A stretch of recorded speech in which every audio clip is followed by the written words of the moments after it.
MIM Bidar के लिए कोई नई पार्टी नहीं है। गुज़िश्ता 50 साल से This video is sponsored by Shri Vijayalakshmi Silks KB Road, Heritage Ceramic Sanitations, RK Construction and Hope Clinic। आदाब नाजरीन, मास मीडिया बिदर में आप सबका खैर मकदम है। हमारे साथ आज AIMIM के बिदर ज़िले के सदर, डिस्ट्रिक्ट के सदर जनाब मंसूर खादरी साहब हैं और उन्होंने हमारे वक्त दिया, हम उनका बहुत शुक्रगुजार हैं। इसलिए खादी साहब, हम सवालात का सेशन शुरू करते हैं। पहला सवाल मैं आपसे ये पूछता हूँ कि आने वाले बल्दिया इलेक्शंस में क्या आपकी पार्टी सारे सीट्स पे या जितने मैक्सिमम सीट्स पे इलेक्शन लड़ने की तवक्को रखती है, रखेगी? देखिए, एमआईएम बीदर के लिए कोई नई पार्टी नहीं है। गुज़िश्ता 50 साल से यहाँ पर एमआईएम मौजूद है और हर काउंसिल में एमआईएम का कम से कम एक काउंसलर तो हमेशा मौजूद रहा है। ये तादाद कभी 5-7 तक भी गई है। इस मरतबा भी 3 काउंसलर हमारे यहाँ पर मौजूद हैं। मैं आपको ये बताना चाह रहा हूँ कि ये 3 साल, ये गुज़िश्ता जो टर्म गया है, इसमें ये 3 काउंसलर होने के बावजूद बीदर में हम लोगों ने जो काम किया है वो सारी अवाम के सामने है। और अल्हम्दुलिल्लाह एमआईएम की एक खूबी यही है कि वो काम की बुनियाद पर वोट मांगती है। दीगर पार्टी जब जीत जाते हैं तो उसके बाद फिर इलेक्शन को ही नज़र आते हैं, लेकिन एमआईएम हमेशा जीतने के बाद अवाम के बीच में रहकर अवाम की खिदमत में लगी रहती है। उनके हर गम और ख़ुशी में, उनके हर मसले में उनके साथ रहती है। यही एक खूबी की वजह से एमआईएम जहाँ पर एक बार जीतती है वो अपना मुकाम बना लेती है और हमेशा जीतते रहती है। तो अब ये जो इलेक्शन आने वाले हैं, यकीनी तौर पर हम कम से कम 20 से 23 वार्ड्स का मुकम्मल सर्वे कर चुके हैं। जहाँ से हम तो पूरे 35 वार्ड का सर्वे कर चुके हैं, लेकिन 20 से 23 वार्ड्स हमको ऐसे नज़र आते हैं जहाँ से एमआईएम जीत सकती है। तो ऐसे में हम इंशाअल्लाह अपनी पूरी रिपोर्ट बनाकर हमारे सदर मोहतरम नक़ीब मिल्लत अलहाज बैरिस्टर असदुद्दीन अवीसी के सामने रखेंगे और उनकी परमिशन से हम यहाँ पर कम से कम 20 से 23 काउंसलर के लिए इलेक्शन लड़ने का इरादा रखते हैं। ख़ास तौर से उन हलक़ों से जहाँ पर वो सीटें रिज़र्व्ड हैं, जैसे एससी के लिए, एसटी के लिए और जो है ना बीसीबी के लिए और दीगर तबक़ात के लिए जो सीटें रिज़र्व्ड हैं, वो सीटें हमारे लिए बहुत ज़्यादा एडवांटेज रखती हैं।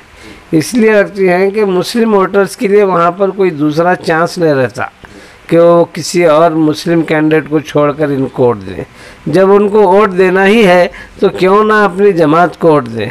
इस तरह एक मिसाल आप पिछले इलेक्शन में देख चुके हैं कि मैलूर से हमने एक दलित कैंडिडेट को जो एससी रिजर्व था हल्का, वहाँ से ठहराया और मैं आपको बता दूँ कि अल्हम्दुलिल्लाह वहाँ मैलूर से उसके मुकाबले में 9 कैंडिडेट खड़े हुए थे और तमाम 9 के 9 नेशनल पार्टियों के कैंडिडेट को मिलाकर सबकी ज़मानतें जब्त हो गई। इतनी ज़्यादा अक्सरियत से जो है ना हमारा कैंडिडेट जीता। तो इस तरह हमको उम्मीद है कि आने वाले इलेक्शन में हम बल्दिया में ज़्यादा से ज़्यादा सीटें हासिल करेंगे और बल्दिया का इख्तिदार भी इंशाअल्लाह हम हासिल करेंगे। जी खादी साहब, क्योंकि बिदर एक ऐसा सिटी रहा है, एक ऐसा स्टेट रहा है कर्नाटका जो एमआईएम को तेलंगाना में बनने से पहले जो आंध्रा था वहाँ पे जो जीत मिलती थी, उसके बाहर, स्टेट के बाहर सिर्फ कर्नाटक में स्टेट में जो है उनको सीएमसी के काउंसलर्स बनते थे उनके। और आपकी सदारत में लास्ट टाइम बसो कल्याण में 3 और बिदर की काउंसिल में 3 वार्ड आपने जीते और लास्ट टाइम आप किंग मेकर के पोजीशन में थे। इस बार आप क्या ये कह सकते हैं कि आप किंग अपना खुद बना सकेंगे? म्यूनसिपल कॉरपोरेशन का चेयरमैन आपका होगा? नहीं, अभी मैंने अर्ज़ किया ना, हम इख्तिदार पर कब्ज़ा करेंगे का मतलब ही ये है कि किंग हम ही रहेंगे इंशाअल्लाह अज़ीज़। अल्लाह ताला से हमको उम्मीद है कि हमारे काम जो हैं अवाम देख रही है और दीगर पार्टियों के जो लोग हैं उनके भी काम अवाम देख रही है और अवाम ये जज करेगी कि कौन किसके अच्छे में बुरे में हर वक्त में साथ रहता है। उसके बाद हमको उम्मीद है कि अवाम एमआईएम के हक़ में अपने वोट का इस्तेमाल करेगी और मैक्सिमम सीटें हमको देगी, और इस तरह हम किंग मेकर नहीं बल्कि किंग रहेंगे। क्या बसवा कल्याण का बाई इलेक्शन जो आने वाला है उसमें भी कॉन्टेस्ट करने का सोच रहे हैं? देखिए, हम सिर्फ लोकल बॉडीज़ के इलेक्शन की हद तक अपने तौर पर बात कर सकते हैं, लेकिन जहाँ पर असेंबली और पार्लियामेंट इलेक्शन की बात है, ये फ़ैसला हमारे सदर मोहतरम बैरिस्टर रफीउद्दीन अवैसी साहब करते हैं। बाई इलेक्शन के ऊपर भी हमारी निगाह है, वहाँ से रिपोर्ट मंगाए थे, वोटिंग पैटर्न क्या है, कौन से तबके के कितने वोट हैं, किस तबके का उम्मीदवार वहाँ से जीत सकता है, क्या क्या है, ये सारी रिपोर्ट्स मंगाई गई थी वर्कर्स से और ये सारी रिपोर्ट उनको पहुंचाई गई हैं। अब फैसला बैरिस्टर साहब के हाथ में है, वो क्या जो फैसला करेंगे हम उसके मुताबिक काम करेंगे। जी कादरी साहब, जैसे कि आज सुबह बैरिस्टर साहब ने कहा है कि तमिलनाडु का भी इलेक्शन वो कॉन्टेस्ट करेंगे, वेस्ट बंगाल भी वो कर रहे हैं, आप बिहार में जीत चुके हैं और महाराष्ट्र भी आप जीत चुके हैं, तो कर्नाटका में जैसे कि गुलबर्गा असेंबली, नॉर्थ असेंबली को जो है इलियास बागवान साहब का नाम आगे किया गया, उनको टिकट फाइनल किया गया। बिदर नॉर्थ से भी किसी का नाम आगे होगा, और उन नामों में क्या आपका नाम सबसे आगे चल रहा है? जैसे कि लोग बताते हैं कि आप भी सबसे ज़्यादा हक रखते हैं इलेक्शन लड़ने के लिए, क्योंकि यूथ भी चाहता है कि आप ही इलेक्शन लड़े, तो क्या नॉर्थ में आप भी इलेक्शन लड़ेंगे? आप भी यानी एमआईएम भी इलेक्शन लड़ेंगी आने वाले 2023 के इलेक्शन में, और उसका कैंडिडेट फिर कौन फाइनल करेगा? आपकी तरफ से किसका नाम दिया जा सकता है? आप एक बात समझ लीजिए, सबसे पहले बेसिक बात यह है कि एमआईएम एक पॉलिटिकल पार्टी है, इसलिए ये इलेक्शन में हिस्सा लेने के लिए ही पॉलिटिकल रजिस्ट्रेशन कराया गया है। अब वक्त और हालात के एतबार से हम सब मिलकर सदर मोहतरम की इजाज़त से और उनके हुक्म से हम इलेक्शन कॉन्टेस्ट करते हैं। अब जहाँ तक रही कर्नाटक में इलेक्शन लड़ने की बात, यकीनी तौर पर कर्नाटक, जैसे कि मैं आपको बताया कि बहुत पहले से हमारा प्लान चल रहा है।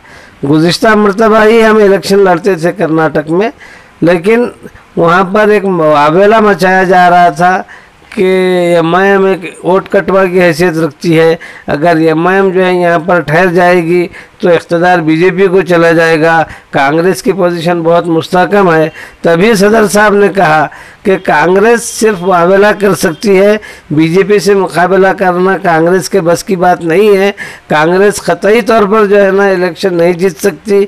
असद साहब ने तभी कहा चलिए इस मरतबा हम फिर एक मरतबा कांग्रेस के लिए जो है ना इस मरतबा इलेक्शन नहीं लड़ेंगे और अवाम को ये बता देंगे कि कांग्रेस इतनी कमज़ोर हो चुकी है कि उसके अंदर बीजेपी से मुकाबला करने के लिए कोई दमखम नहीं है। इसलिए उन्होंने जनता दल की तायद का ऐलान किया, और जब ऐलान किया तभी उन्होंने कहा कि कुमारस्वामी को लोग जो है ना किंग मेकर कह रहे हैं, लेकिन मैं कहता हूँ कि कुमारस्वामी किंग मेकर नहीं बल्कि आने वाले दिनों में वो किंग रहेगा और वही चीफ मिनिस्टर बनेगा। और असद साहब ने जैसा कहा था वैसे ही कुमारस्वामी इलेक्शन होने के बाद चीफ मिनिस्टर बने। लेकिन ये कांग्रेस जो खुद को सेकुलर कहती है, सारे सेकुलर अवाम की, ख़ास तौर से मुसलमानों की, दलितों की, क्रिश्चियनों की, जो बीजेपी के मुखालिफत में इनको वोट देकर इनको कामयाब बनाए, इन्हीं के उम्मीदवार अपनी पार्टी छोड़कर बीजेपी में शामिल हुए और बीजेपी को इख्तिदार सौंप दिया। तो यही कांग्रेस की जो पॉलिसी है, इस किस्म का जो रवैया है, इस रवैये से सारे लोग बेजार हैं और आने वाले दिनों में कांग्रेस को कोई वोट देने वाला नहीं है। इसलिए मैं आपको यकीन के साथ कह रहा हूं कि आने वाले दिनों में एमआईएम की बहुत मजबूत पोजीशन होगी। किसके साथ अलायंस करेंगे ये सदर मोहतरम तय करेंगे, लेकिन कर्नाटक में एमआईएम के बगैर कोई हुकूमत नहीं बन सकेगी। क्या आप कहना चाहते हैं कि बिदर नॉर्थ और गुलबर्गा नॉर्थ में मुस्लिम जो वोटर्स हैं, जो अक्सरियत रखते हैं, एमआईएम को वोट कर कर अपना नुमाइंदा भेजेंगे एमएलए बनाकर? देखिए, आप सर्वे कर लीजिए, आप मीडिया के लोग हैं, आप बेहतर जानते हैं, अवाम की नब्ज़ पर हाथ रखते हैं, सभी के अंदर जोश और जज्बा है। कम से कम ज़िला बिदर में हम 4 से 5 मुकामात पर एमएलए लड़ने की पोजीशन में हैं और हमारी जमात में तमाम तबक़ात के लोगों के लिए जगह है। आप देख रहे हैं कि आने वाले बल्दिया इलेक्शन में आप देखेंगे कि हमारे पास से दलित भी जीतेंगे, एसटी भी जीतेंगे, और क्रिश्चियन भी जीतेंगे, और लिंगायत भी जीतेंगे, और जो भी तबके का आदमी जिस एरिया में मकबूल होगा, जो एमआईएम से ठहरने की ख्वाहिश करेगा, हम उन सबको टिकट देंगे। और ये सारे लोग जीतकर ये बता देंगे कि सिर्फ जो है ना खोखला नारा देने से कोई सेकुलर नहीं हो जाता, बल्कि अमली तौर पर उसको काम करना पड़ता है सेकुलरिज्म के लिए।